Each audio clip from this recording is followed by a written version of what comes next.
I thought I'd put this video together for those of you who are a little confused about the last video on how to take ergonomic photographs through the microscope.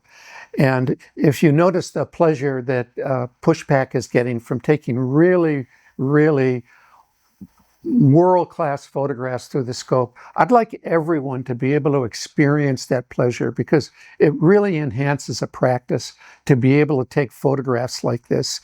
And he's using the Bentkover adapter, which is really a superior kind of photo tube, much better than the global photo tube and even better than the Zeiss, because the lensing used in this adapter is really very, very fine, high precision glass that's used in it.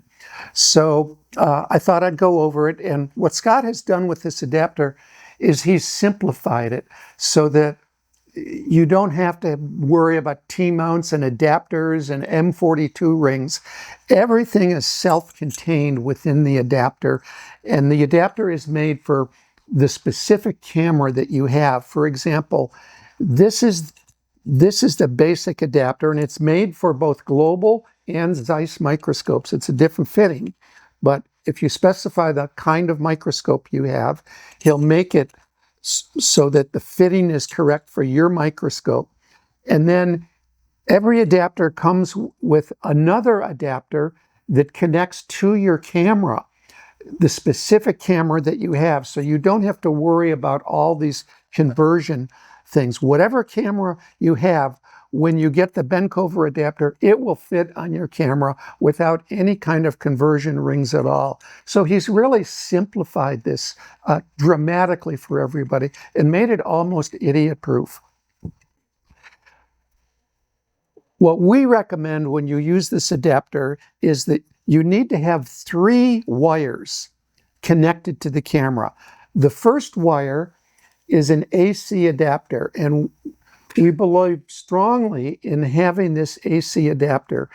These cameras are battery operated, and if you're using a battery, you're always changing the battery out. It's running out, and it will invariably go down when you need the most critical pictures. So get rid of that problem completely. Use an AC adapter, and that adapter simply plugs into the camera, and then it will always have power and you don't have to worry about the battery. So that's one wire. The other wires, there are 2 other wires. One is an HDMI wire that goes to your monitor. The other is a USB-C, which goes to Joy's computer, and that's what controls the camera, because the assistant is really controlling the camera. And those simply plug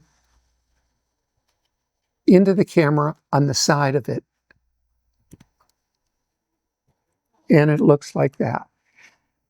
Now you're really ready to shoot really first-class, world-class photography in an environment where all of the variables have been taken care of by Scott's adapter, and you'll be really, really happy with the quality of the pictures that you take with it.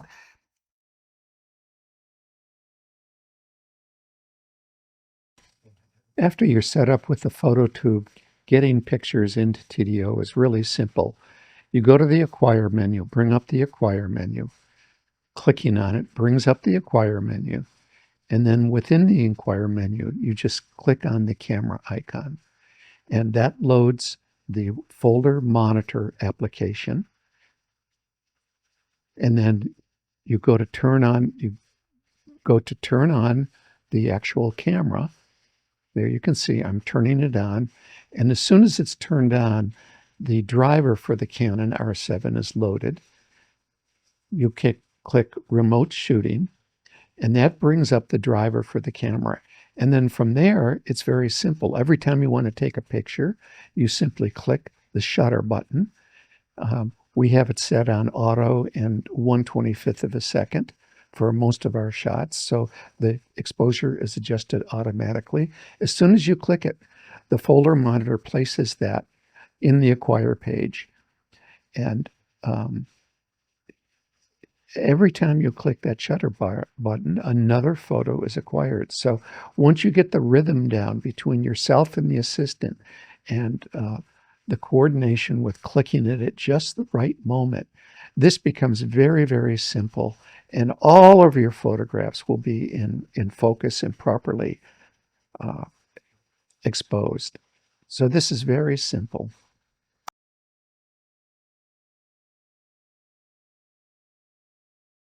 After you're all set and you've been parafocaled, you're ready to take some pictures.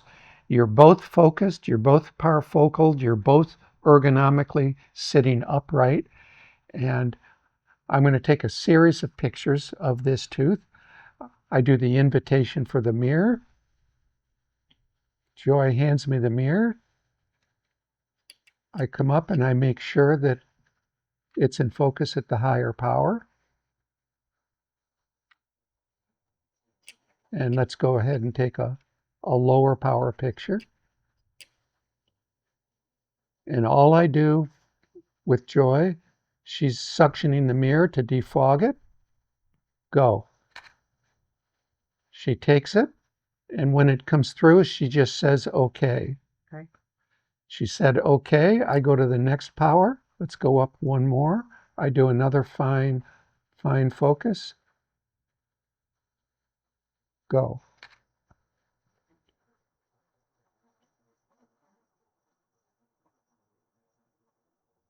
Okay. And I want to take one last picture. I do my fine focus. Go. She takes it. Okay. She said, okay. Let's say I want a really high mag one. I come up.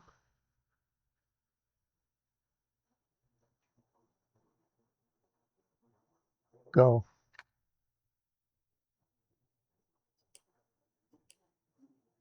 And that's all there is to it. Okay. Simple, simple, simple. There is one last refinement that is in TDO that it's useful to know about. You have the ability to control the brightness, contrast, and gamma simply. So when the picture is acquired, automatically the adjustment function is chosen, and with your mouse you have the ability automatically, by changing the brightness, contrast, and gamma, simply by moving your mouse. So a vertical movement changes the brightness, a horizontal movement changes the contrast, and you can see the sliders move. So this is all done with the mouse. It's very, very intuitive. And if you right click instead of left clicking, you actually can control the gamma, which is the levels adjustment. It's a very powerful adjustment in photography. So you may not want the assistant doing this, but it is there for your convenience, and it's very, very intuitive. It works the same way on the TDO draw page, but it's also present automatically, functional. As soon as you acquire a picture, the adjustment icon is loaded and is present